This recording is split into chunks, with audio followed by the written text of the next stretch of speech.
Winning it resolved. The United States and its arms sales to Saudi Arabia. Contention number 1 is missile defense. Denote 17 explains that Iran remains the most serious threat to peace and security in the Middle East because of its role as the world's largest state sponsor of terrorism. By giving more than 100,000 rockets and missiles to terror groups, the nation creates mass instability in the Middle East. Luckily, the U.S. and Saudi Arabia are pursuing a joint policy of checking Iranian aggression and preventing it from getting any worse. Oslover 18 writes that Iran has a larger military than Saudi Arabia and has been amassing ballistic missile capabilities against the kingdom.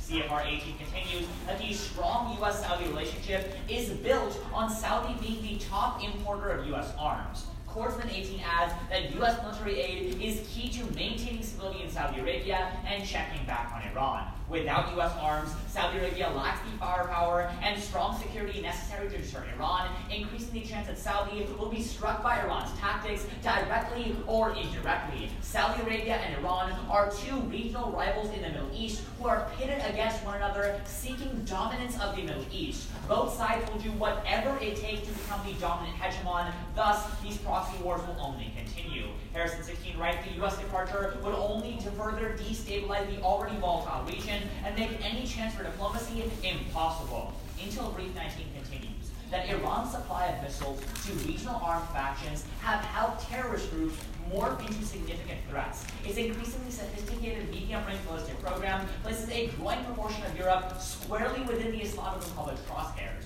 Iranian proxies can use Iranian-supplied missiles to render key U.S. allies like Saudi Arabia far less secure. Iran has resupplied Hezbollah with over 130,000 rockets and missiles. The Houthis have used Iranian-supplied Sayyad 2C missiles to attack targets deep within Saudi Arabia, including the capital. However, Dentist 19 explains the Trump administration has approved nearly $200 million in upgrades to Saudi Arabia missile defense systems, including the THAAD interceptors and Patriot and PAC-3 missile defense systems. The impact is preventing casualties. Rydell 18 explains that the missile war is escalating. A missile strike that kills hundreds or dozens of Saudis and or foreign nationals in the kingdom may only be a matter of time, in effect a ticking time bomb. Major Saudi cities have already faced a barrage of Scud missiles as Yemen has fallen deeper into conflict. Since the start of the 2015 war, there have been 133 reports of missiles intercepted from Yemen. Contention number 2 is Saudi proliferation.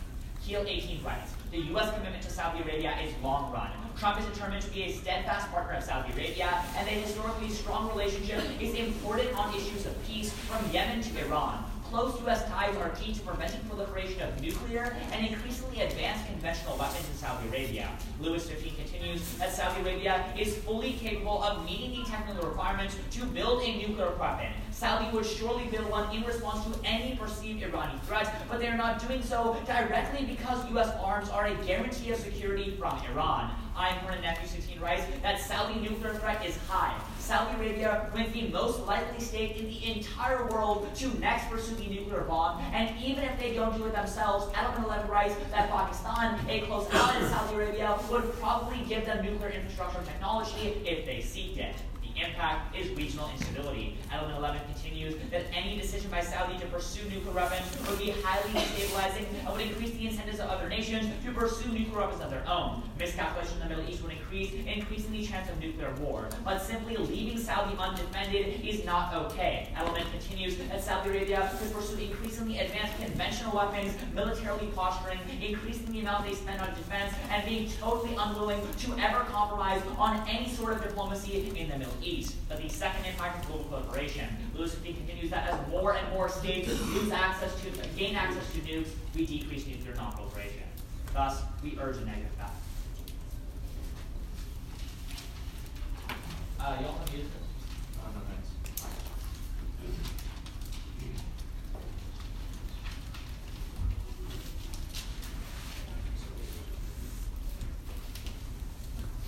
Is everyone ready? Yes. At Yemeni checkpoints from Sana'a to the port city of Hodeida, child soldiers stand guard, knowing full well it is American bombs that are falling from the skies. Because we want to escape this bleak reality, we are proud to affirm our sole contention is ending the war. A coalition of Saudi forces first intervened in the Yemeni civil war in 2015 to fight against the Houthi rebels. Since then, the conflict has quickly devolved into a humanitarian catastrophe. Part 18 of the Center for International Policy finds that Saudi Arabia's coalition has directly escalated the conflict, launching attacks that have displaced or killed tens of thousands of innocent civilians. The U.S. is at fault. Weber 18 of the George Washington University's Elliott School of International Affairs explains that most, if not all, of Saudi strikes use American-made ammunition and equipment. Arms sales thus prevent meaningful negotiations in two ways. First is by convincing Saudi Arabia that they can win. Bazi 18 of the Atlantic writes that sending arms to Saudi Arabia signals to Saudi leaders that a clear victory in Yemen is possible, emboldening Saudis to put aside negotiations and focus on a military victory. However, Saudi forces would have no capability of fighting absent U.S. arms. Rido 18 of the Brookings Institute finds that since Saudi Arabia directly depends on the U.S. for munitions and spare parts, its forces would immediately be grounded if the U.S. halted arms sales. Because Saudi Arabia is so directly integrated with the U.S., Hartung reports that it would take decades for Saudi Arabia to transition away from U.S. equipment. Thus, Bazi furthers that Saudi Arabia is more likely to accept a peace process if it is clear that the U.S. won't provide the military assistance required to keep fighting the war. Second is forcing the Houthis to the table. Saudi militarism justifies Houthi aggression. DePetris 18 of Defense One explains that the U.S.-Saudi military campaign against the Houthis gives the rebels legitimacy by allowing them to claim that they are defending Yemen from outside aggression. Militarism does not force the Houthis to negotiate. Lynch 18 of Foreign Policy concludes that most Saudi airstrikes target civilians rather than Houthi leaders, meaning they do not push the Houthis to the table. This delays peace talks. Stratford 18 writes that so long as the Houthis manage to portray the Saudi-led coalition as the aggressors, they can keep up their recruitment numbers and preserve their standing with the many tribes of North Yemen. Conversely, ending U.S. support would force the Houthis to the negotiating table. Stratford furthers that the Houthis could lose the legitimacy they have gained in North Yemen if supporters believe that they are responsible for prolonging the conflict, meaning that the Houthis' legitimacy and political power will be on the line unless they lay down their arms along with Saudi Arabia. Svi Barel 15 of Haaretz explains that the Houthis need legitimacy to maintain their powerful leadership and fight the war. For these two reasons, Griffiths 18 of the UN notes that a negotiated political settlement through inclusive intra-Yemeni dialogue is the only way to end the Yemeni conflict and address the ongoing humanitarian crisis. Absent a shift to dialogue, the conflict in Yemen will only intensify. The UN reports in 2018 that more than 17 million people, over 60% of Yemen's population, are at immediate risk of famine, and Bazi adds that absent measures right now, the war in Yemen will lead to the death of over 250,000 people from starvation and disease alone. Overall, Jabber 18 of the Gulf International Forum adds that Western countries' arms sales to parties involved in the Yemeni crisis have been the key factor keeping the war from ending. Even if negotiations are not successful, Byman 18 of the Brookings Institute finds that simply the act of ending arms sales will reduce the scope and scale of violence in Yemen. Thus, Rio 17 of Williams College quantifies that U.S. arms sales to Saudi Arabia are responsible for over 10,000 civilian casualties. Thus, we affirm. Can I see two points?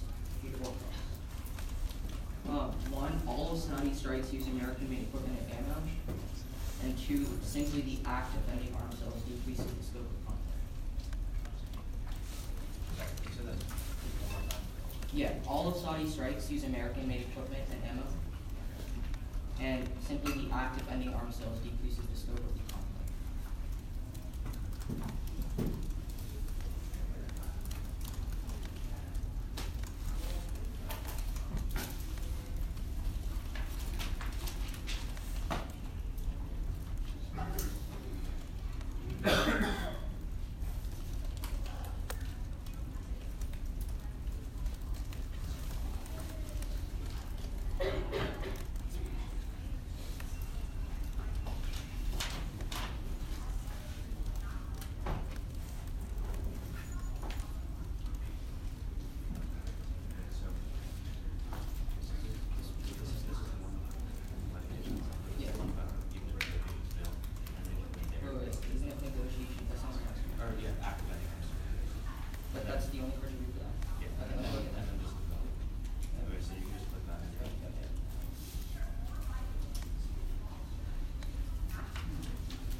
we all set for cross? All right. The affirmative tells us that if we vote for them, diplomacy will happen. What does this diplomacy look like?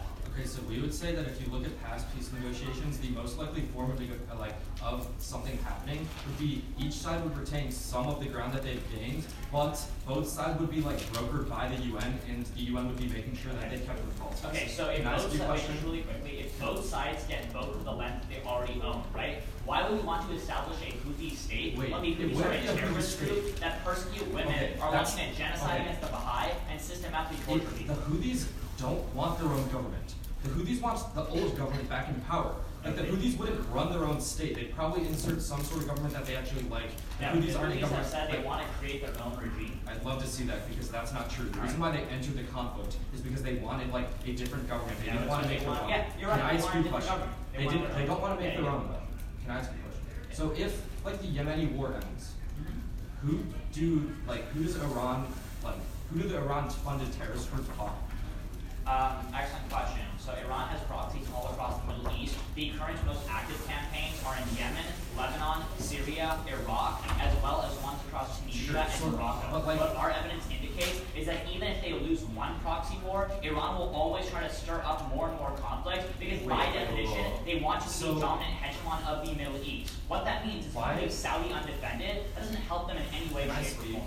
Yeah, go ahead. Okay, so why, if your impacts come from bombs coming from Yemen into Saudi Arabia, do you gain any access to those? That's my question. Literally the card you read was, I don't remember how many bombs it was, but you said, there's a bunch of airstrikes being launched from Yemen into Saudi Arabia. Yeah, those airstrikes won't exist. Yeah, that's one example of our evidence sites. Then give me an impact from a different proxy. Sure, let me tell you. It also comes from Iran giving 130,000 missiles to Hezbollah, and then Hezbollah launches missiles to northern Saudi cities. It also comes from the other 10,000 missiles that Iran gives to other proxy wars. It also comes from the massive amount of political. I'm trying to answer your question, right? You didn't answer it.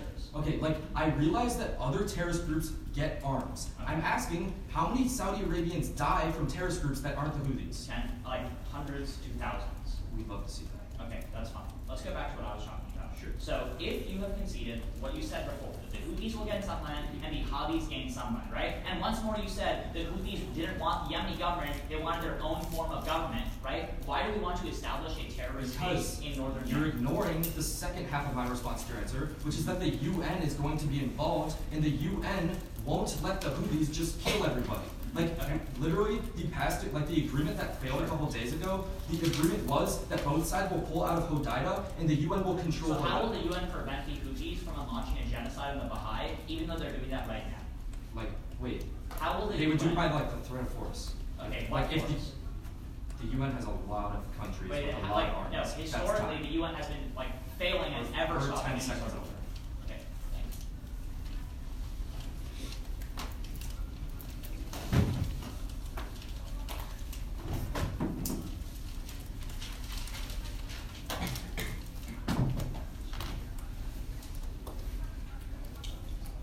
Okay.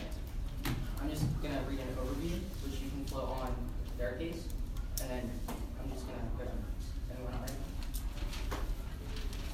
Let's start up with an overview on why they'll never end the large-scale conflict. Arabi 18 explains that the Saudi-Iranian conflict is deeply rooted in ideological issues and geopolitical conquest, which means regardless of which side you vote for today, because Iran and Saudi Arabia are for hundreds of years ideologically against each other, and they both want hegemony in the region, regardless of if they stop the small Yemeni proxy war happening, they don't stop the overall conflict. And in fact, what the Associated Press finds as of December of just last year, even if Saudi Arabia and the UAE stop being aggressive in the Yemen conflict, Iran will always find another proxy to support. Saud reads you in case that they're already supporting Hezbollah, which is another proxy by supplying them 130,000 weapons, which means even if you buy their entire case, if we prove to you that violence still continues and voting for us is better, you have to vote for us. But what's more, the Guardian 18 writes that the UAE, the biggest partner in the Saudi-led coalition, has now allied itself with the Southern Separatist Front, which is not only against the Houthi rebels, but is also against the current Houthi regime that Saudi Arabia is propping up. Which means even if they end support to Saudi Arabia, the UAE is against both parties,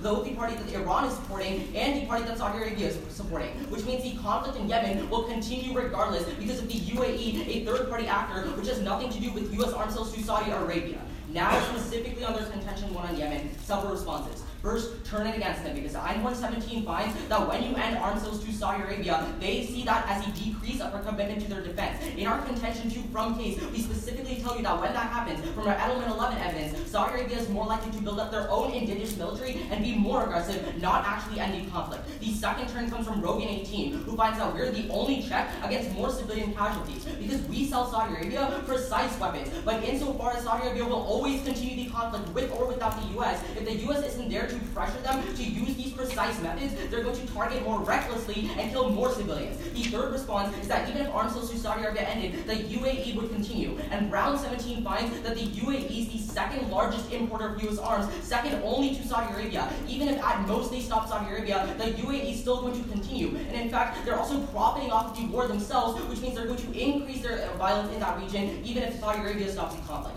Fourth, Knights 18 writes that in the past couple of years, Saudi Arabia has accelerated its purchases of US weapons. So they've stockpiled and stored a lot of US ammunition and weapons that they could continue using for years, even if we ended all future arms sales right now, which means they don't solve the conflict for several years. And our fifth response is that in those several years, other countries could come in and replace the United States as a supplier of weapons to Saudi Arabia. The first is UK. From Ridge of King's College in 2018, we find that after 9/11, when the United States stopped selling arms to Saudi Arabia, the UK filled in. They're going to say that we need spare parts as well to keep the Air Force flying. They provide that too. In fact, right now, their evidence doesn't say the US provides 100% of the Saudi Air Force. The US provides about 2/3. The UK is the second largest provider of arms to Saudi Arabia that they use in their Air Force, which means Saudi Arabia already has experience using both UK and US systems. Those systems are interoperable, and if we stop selling arms just like after 9/11, the UK is going to fill in that gap. In fact, what Saleh 2019 finds is the UK is already planning to increase arms sales by $2 trillion in the future.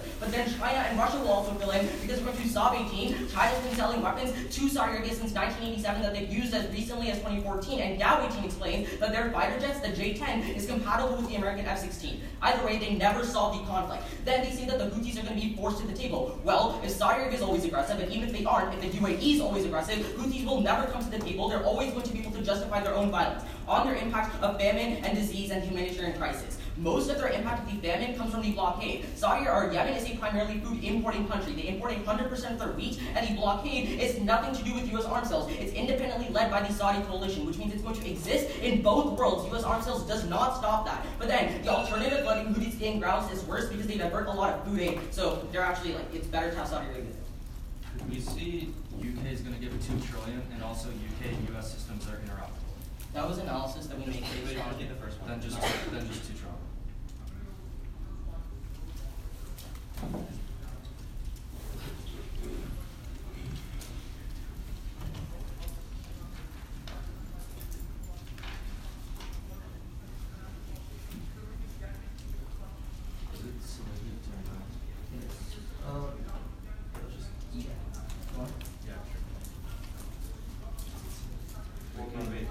Wait, did you ask for interoperability? No, just $2 trillion. Can you point it out where it is? I can't.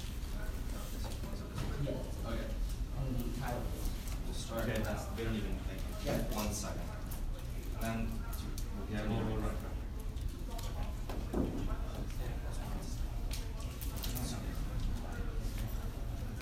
Oh, I mean, we have the interoperability. No, we don't need that.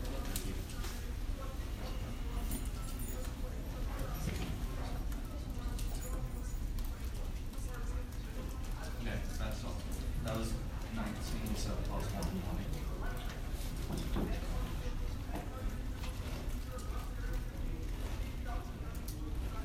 How much was I used? Like 15 seconds? Yeah, Okay. Are all my notes ready? I'm first going to respond to his rebuttal and then respond to their statement. Is everyone ready? Yeah. Okay. So the first thing he says is that even if we end the war in Yemen, there'll still be other instability in the Middle East. This doesn't really matter insofar as the Daily Wire finds that the Yemen conflict is the #1 humanitarian crisis in the entire world. Even if there is other instability in the Middle East, I would argue this is the most important issue that we need to address first. Then they say that even if Saudi Arabia pulls out, the UAE will still fight. Two responses to this. First of all, according to Stratford News, the UAE is already facing internal pressure to pull out of the war because the Houthis are literally starting to shoot rockets into the UAE and their population is against the war. But then second of all, if Saudi Arabia pulls out, the UAE will realize they have no chance of winning the war, so they will also pull out their military. Then when I first warn about Saudi Arabian confidence, the first thing they say is that Saudi Arabia will build their own weapons. But according to Scratcher News, Saudi Arabia is trying to do this right now, but they still won't have the capability to domestically produce high-tech weapons until 2030, so they need American weapons first. Then they say that they'll use more imprecise methods. The problem here is, according to the TCF, even if America gives Saudi Arabia advice and we give them more accurate weapons, the Saudi militaries just ignore this advice and they still do imprecise tactics. At the national interest finds, the percentage of airstrikes that hit civilians is going up, so they're becoming less accurate, not more accurate. Then they say that they have stockpiles, their evidence is about weapons, but we say that they also get spare parts from America. Then they said that the UK will fill in, but their evidence is completely misconstrued. According to the New York Times, the UK will never increase arms sales because there's so much controversy with Khashoggi and with all the human rights violations in Saudi Arabia. Then they say Russia and China will fill in, but they would have to retrain all of their troops to use Russian and Chinese weapons, which means that it would take decades. Then they say that they're only blocking aid because of the blockade, but if we end the conflict in Yemen, Saudi Arabia will lift this blockade and the aid will flow in. Let's go to my opponent's first contention about missile defense. The first thing they say is that Iran is a really big threat. Two responses to this. First of all, according to NPR, the Iranian economy is completely crippled by sanctions right now, which means that even if Saudi Arabia, even if America pulls their support from Saudi Arabia, Iran won't have the capability to be more aggressive. But second of all, according to the ACG, as my opponents say themselves, Iran has their fingers in every single conflict. They're overextended and they don't have the capability or the military resources to increase their aggression. So even if America pulls out and Iran wants to be more aggressive, they don't have the capability to do so. But then moreover, you can turn the argument against them, because my opponents are saying that the U.S.-Saudi Arabian relationship is what deters Iran. But this is not true historically. According to the Cato Institute, countries that receive arms from America are empirically and statistically more likely to get invaded by other countries because it leads to arms races where both sides continue to build up their militaries and tensions go up. Then they say that American missile defense is effective. Two responses to this. First of all, according to the Foreign Policy magazine, most reports that missile defense in Saudi Arabia actually work are from the Saudi Arabian government. So obviously they're going to say that. If independent reports find that these missile defense systems are completely pathetic and they don't actually block any attacks. But then second of all, they don't contextualize this at all. My partner asked them, how many people do these rockets affect in crossfire? They can't even give you a number. We specifically tell you that if you let the conflict in Yemen continue, 250,000 people will die. That's going to outweigh their marginal impact about rocket attacks. Now in the second contention about Saudi Arabian proliferation. At the top, two responses to this. First of all, according to the Washington Examiner, irrespective of American policy, Saudi Arabia is going to nuclearize either way because of that they feel threatened by Iran, and they're questioning the fact that America would intervene on their behalf. This is why Express News finds that satellite images have recently come out that shows that Saudi Arabia have already begun nuclearizing, even if they haven't. Other countries believe they're nuclearizing, which means that all of their impacts about like a nuclear arms in the Middle East are going to happen either way. Now in the impact, they say that if Saudi Arabia nuclearizes, everyone else will. There are two responses to this. First of all, according to foreign policy, in the Middle East, the nuclear arms race is already inevitable. Turkey, Iran, Egypt, and all these other countries are already pursuing nuclear weapons right now, which means that all their instability is going to happen in either way. But then second of all, again, this is the same problem as their first contention. They never contextualize this. They just say it leads to instability, but they never tell you how many people that they affect. We would argue, again, the Yemen war is the biggest conflict in the Middle East.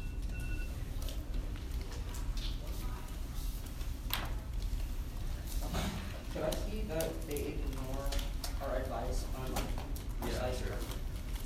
You want both the project set or just the top? You want the statistic or just the one? Just the one.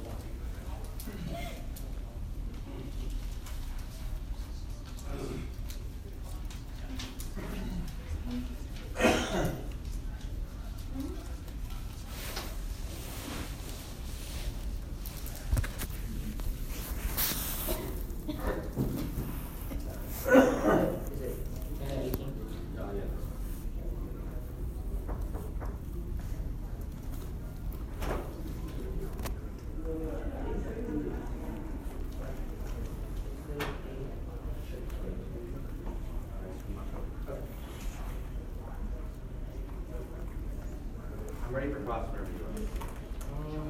Okay. Alright, first question. Yeah, sure. Okay, so you say that Iran is overextended right now. Yeah. Okay, so if they're overextended right now, why is the Houthi conflict continuing? So you never really have evidence in your case that says that Iran is the only reason why the Houthis are an Iranian proxy. Right. So Iran is one way that the Houthi rebels get supplies. However, I can give you evidence that, and since you didn't make this argument earlier. I didn't respond to it in my rebuttal. No, this is just a question Yeah, about sure. it. I Yeah. can give you lots of evidence that says that the Houthi rebels have a lot of other sources of for the supply. Did you read that in rebuttal? You never made the argument that Iran funds the Houthi rebels until. Wait, no, but Obviously, I didn't that's respond literally to what it. the Houthi rebels are. They're an Iranian proxy. You can try to tell me that there's other sources for the Houthi rebels, which then reads defense on my case. You never read that in rebuttal. But even then, it's fine. Even then. Can you show me where in your case it says Iran funds the Houthi rebels? Well, in my rebuttal, I read Associated Press 18 first, who says that the Iran is funding the Houthi rebels, and even if the Houthi conflict stops, they're going to fund other rebels. And then in Saad's constructive, he literally reads about how Iran's funding the Houthi rebels, giving them a bunch of missiles and things like that that are threatening Saudi Arabia. You never said that. And then the second of that. That's most of my contention too. Okay, fine. So like, irrespective of that, right? The point is they're overextended, so they can't increase their support. So even if you I know, but the Associated Press 18 evidence says that if the Houthi conflict ends, they don't have to increase their support for the Houthi conflict. If it ends, they're no longer fighting there. They're going to redirect to a different So front. now your argument is that solving the war in Yemen is a bad thing. No, I'm saying But solving the you war said- in Yemen does nothing in terms of tension or civilian casualty. That's always been our argument. From our overview that we read that you don't really respond to that well, like down my entire rebuttal. No, but all you're saying is that even if we solve this one war, there are other wars. That's all you're saying, right? Even if we, well, first of all, I say you don't solve the war at all. I know, I'm But just even like- if I know, I'm you saying do, you're right. it's just going to be redirected to other conflicts that always increase tension, Okay, as cool. empirically been shown. Can I ask you a question? Yeah. Okay. So you say that like Saudi Arabia can build their own like indigenous military. They're doing it right now. The only reason they're not actually trying to go for like nuclear warheads or even more conventional or even more ballistic missiles is because the U.S. is there. Really? So then what's the purpose of Mohammed bin Salman's Vision 2030? Well, Vision 2030, you're talking about the indigenous missile system provision of Vision 2030. Vision 2030 is a lot more broad than that. It's about energy diversification, liberalization of policies, and an indigenous So weapons one system. provision of his plan says that they want Saudi Arabia to be independent of other countries in terms of arms. Okay, wait, hang on. So are you conceding that Saudi Arabia is going to get its own indigenous military regardless? It maybe far in the future, but Wait, far in the future? You said Vision 2030, that's 10 years. I mean, like, the plan is called Vision 2030, but Yeah. the evidence I read in my rebuttal from Stratford says. You're going back and forth. So you just told me that Wait, Vision 2030. let me finish. Really quickly, clarification. No, wait. You just told me Vision I thought you were 2030, they're smart. going to build their own missile system by 2030. The plan is called Vision 2030, but our evidence from Stratford says that their education system and whatnot is So they're not going to build their own indigenous missile system. They're trying, but I'm arguing that they're not Where going to be are you successful. going with this argument? You're just like contradicting yourself over and over again. I mean, you're. Crossing over.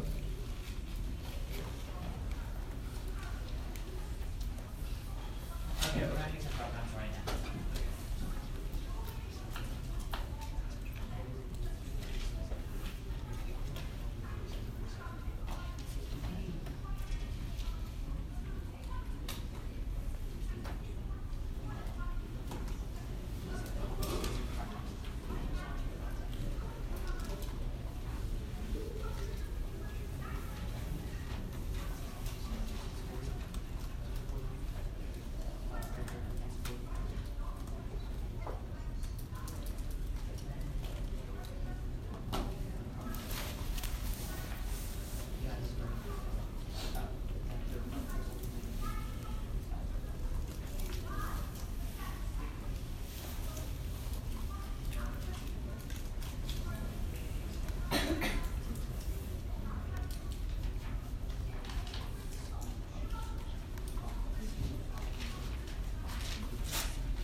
Arabi 18 tells you that Saudi and Iran are both seeking dominance of the Middle East, and as such, Iran will always continue to provoke more and more conflicts to destabilize the region. That means that the catastrophic events like Yemen happen more often and get even worse because they're spread out all across the Middle East. This is a bigger magnitude impact, but also Iran isn't crippled by sanction. As Russia is making inroads to the economy, they will always be a threat. What that means, if we end arms sales, we leave Saudi completely undefended. Saudi is then incentivized to build up their own military, seek nuclear and increasingly advanced conventional weapons, and buy guns from other powers. So Saudi bombing in Yemen and aggression all over the Middle East only gets worse. But also, tens of thousands of Saudi cities are being barraged by Scud missiles. Let's give them missile defense to solve for that. We can see, sure, proliferation happens in both worlds, but what that means is you need missile defense to help Saudi Arabia defend from these new powers who have nuclear bombs. On their side, they totally lose the grounding Saudi Air Force. Number one, the UK will fill in. Our evidence post-states theirs. Directly after the Khashoggi killing, the UK announced $2 trillion of increased investments in Saudi arms. The UK already provides 1/3 of the spare parts and planes, and after 9/11, when the US cut arms, the UK filled the gap. But second, Chinese J-10 fighter planes are totally interoperable with American F-16s, so China will fill in right away. But third, they don't respond to Pakistan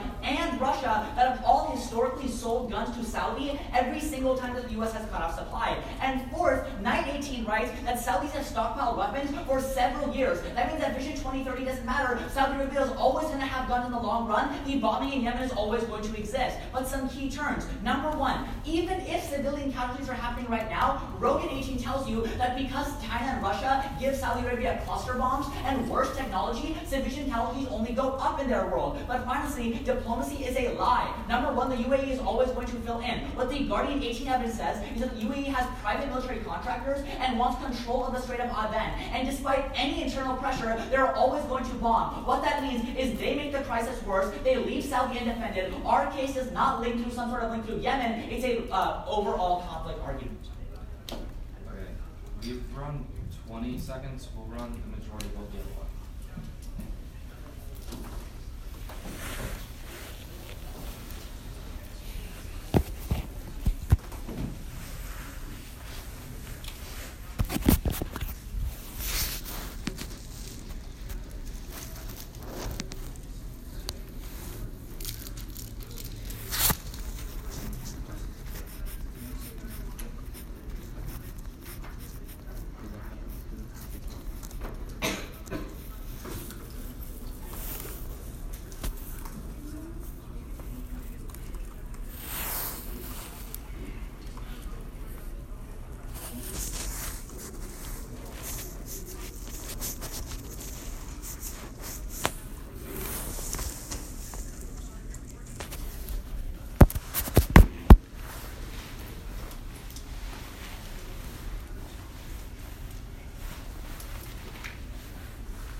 Their case, their overview, our case. Sorry, 5 minutes. Okay, that's all. Yeah, that's all. That was 3 more. So yeah. The order I just said. Is everyone ready?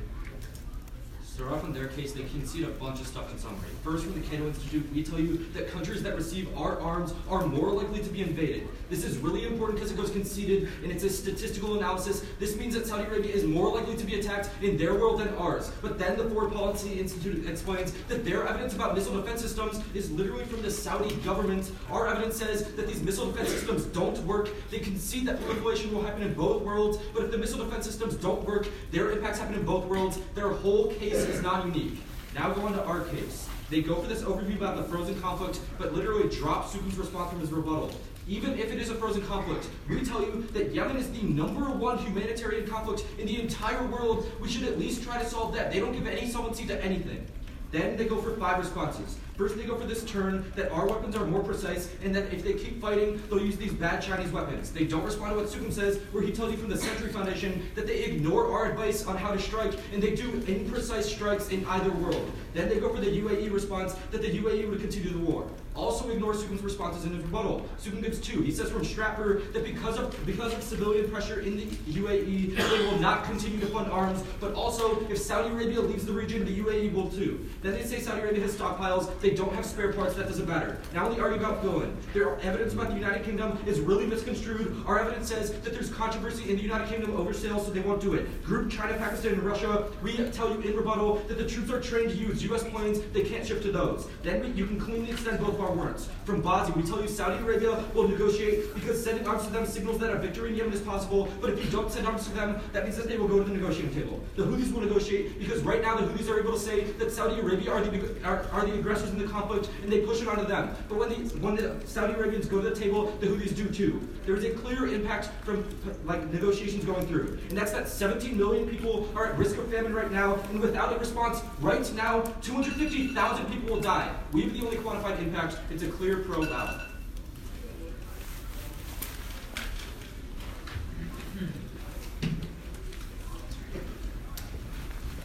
Real set. Alright, let's start with this idea about the UK controversy. It's our evidence to show you clear controversy that can show you. Where's your evidence from? The Terran Times. Did you indict this in your life? Did you indict this in any of your speeches? Wait, hang on. You called for our evidence. You whispered to your partner, oh, it's the Terran Times. And you didn't say that in any of your speeches. But literally, the problem with your evidence is it says that it's literally the UK is just giving $2 trillion of aid to the Middle East in general, not to South America. No, the title of the article is UK arms. I don't care what the title is. There's a bunch of stuff in there. The only thing about $2 trillion is to the Middle East in general. Right before the sentence about $2 Judges, trillion. please call for it. Okay, they can call for it, but also. Okay, how about we just agree the judges can call for it after the round and they can give their interpretation? Sure. So let's talk about this idea, I guess, of missile defense systems.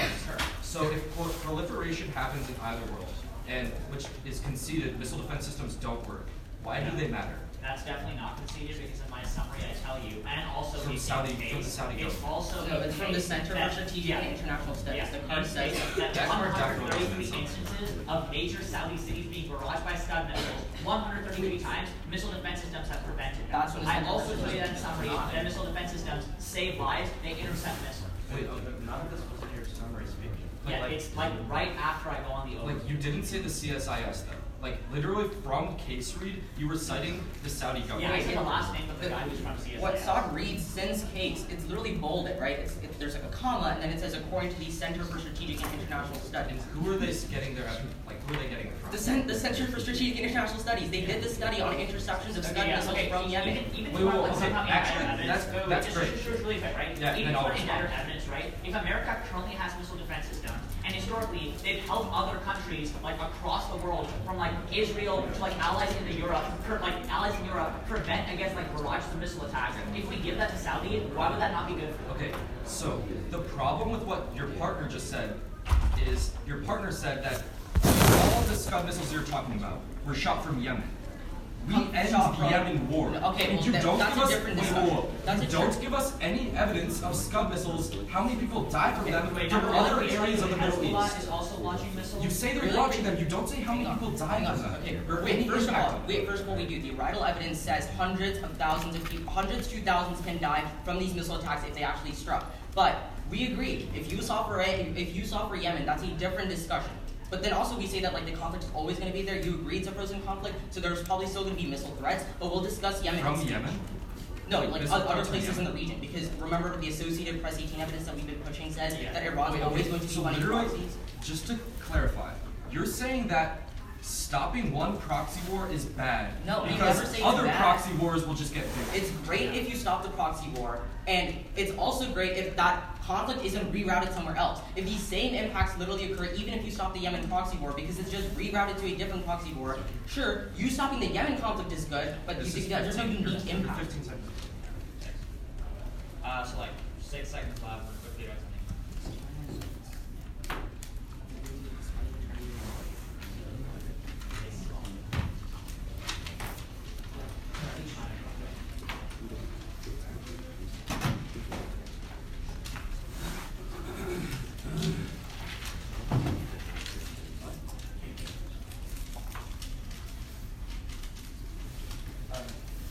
We're going to start in this overview, and then in the overview I'll talk about our case, and then just down there, just two. Is anyone not ready?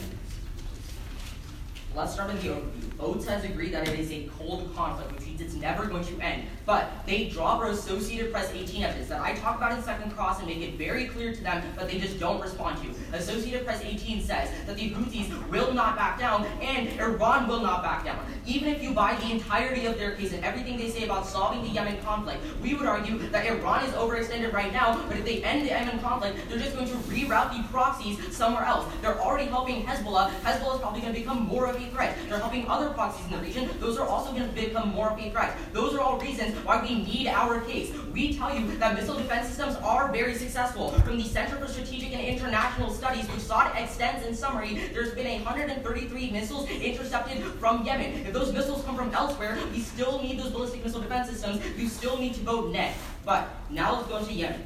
They say that at least they solved Yemen, which means you should still vote for them. One, that's not true because I already said the threat of civilian casualties on the same scope, or maybe even more civilian casualties, is going to be there even if you vote for them. That's not a reason for you to vote for them. But then also, we tell you from Guardian 18 that despite internal and external pressures, the UAE is always going to continue the war. It's not just attacking the Houthis, they're also against the Hadi government because they're now backing southern separatists. They don't respond to that. Saad makes that very clear in summary. That is an independent reason why their case does not solve, because the UAE is always going to be causing conflict in that region. But second, they don't respond to the analysis process in summary. Sure, we agree that after the Khashoggi killing, the UK wanted to decrease arms sales, but our evidence says that they want to increase it now by $2 trillion. But even if you call for that evidence and you don't like the UK evidence, you still have to vote on the China fill-in argument that they don't really touch on in their last speech. We tell you from Saab 18 that China has been selling since 1987, and they will continue to if we end arms sales to Saudi Arabia. And those weapons are very compatible, including spare parts. That's where the 1918 evidence comes in. If they've already stockpiled enough arms to last them many years, and China fills in, that means they don't solve the Yemen conflict, they don't achieve diplomacy, they only just make the conflict worse.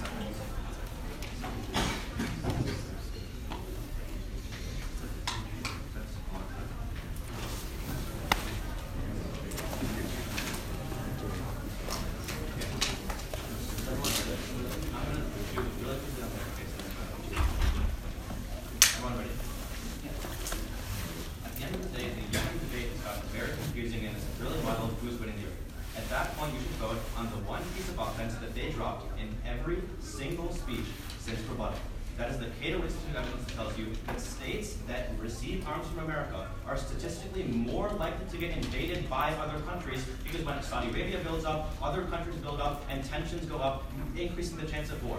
At that point, even if you believe all of their arguments, it's done so muddled, this is the only point which has a 100% probability. There is a 100% chance that if you end arms sales, you decrease the chance of wars in the future. That is conceded. Let's go to our case.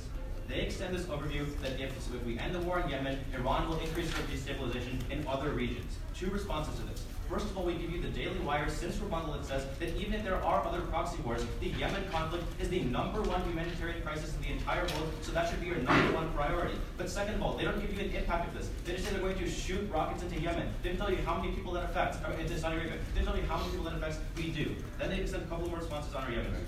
First, they say that the UAE will always continue fighting, but they don't respond to what Nate tells you in a summary. If Saudi Arabia pulls out, the UAE knows that they're going to lose if they keep fighting, so they will also pull out. Then they say that the UK will fill in, but their evidence is a lie. It says that the UK is going to invest $2 trillion into the Middle East, not into Saudi Arabia. Our evidence is more specific. Then they say that China will fill in, but we give you the response since summary that Saudi Arabian pilots are trained to use American guns and American planes. We'd have to retrain them to use these Chinese planes, which means it would take a long time, and the bombings would still end. Then they talk about stockpiles, but remember that the stockpiles are only for weapons, not for spare parts. At that point, we're looking clearly into our argument. First, on Saudi Arabia, we tell you that if you reduce their capability, they're forced to accept a peace deal in Yemen. And second of all, the Houthis, we tell you that the only reason the Houthis are aggressive is because Saudi Arabia is aggressive. At that point, you end arms sales, you get both sides of the negotiating table.